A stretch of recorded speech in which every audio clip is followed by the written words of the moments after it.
Welcome to this web lecture about the use of immediate feedback in interfaces.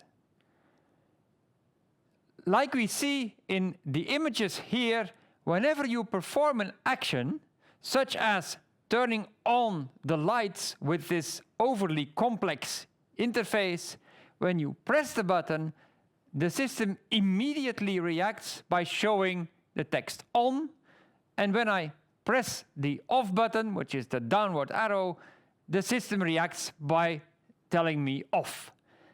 The reaction of a system needs to be immediate, and in fact what we see in the second image is that the light is still on when the display already says off.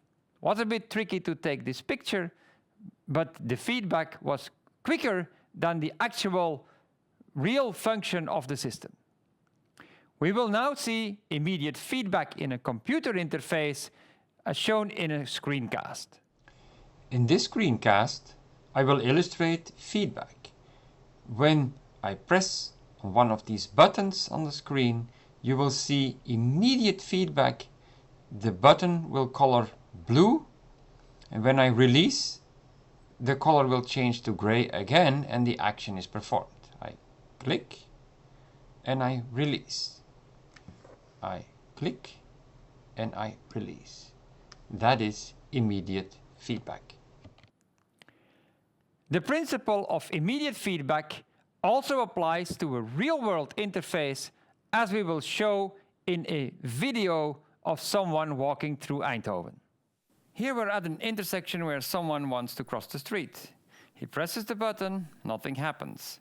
See, he now removed his glove because maybe it doesn't work when you're still wearing your glove. So despite the cold temperature, he's trying it this way, but still nothing seems to be happening. Now, on the other hand, at this intersection, move the hand over the button, immediately the red light comes on that gives you immediate feedback. And there is even a display that says how many seconds it will still take before the light turns green.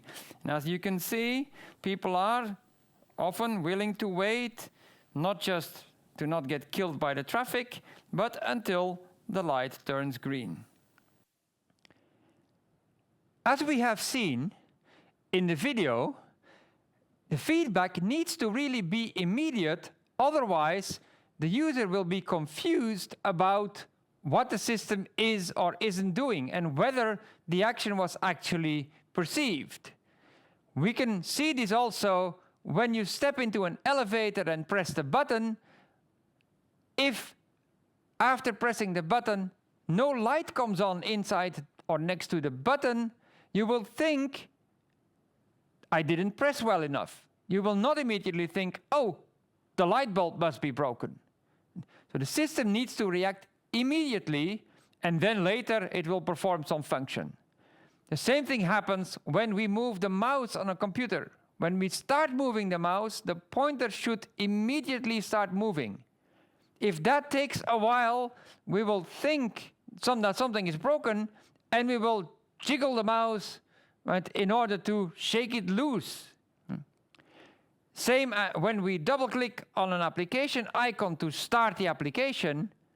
Well, starting the application may take some time, but the system should immediately show us an hourglass or the spinning wheel on the Macintosh to acknowledge, right, that we sent this request.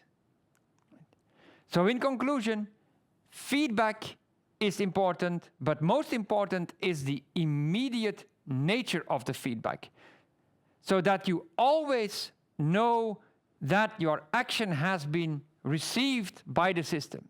Whenever you don't get immediate feedback, you will think that something in the system is broken. We want to avoid that at all costs.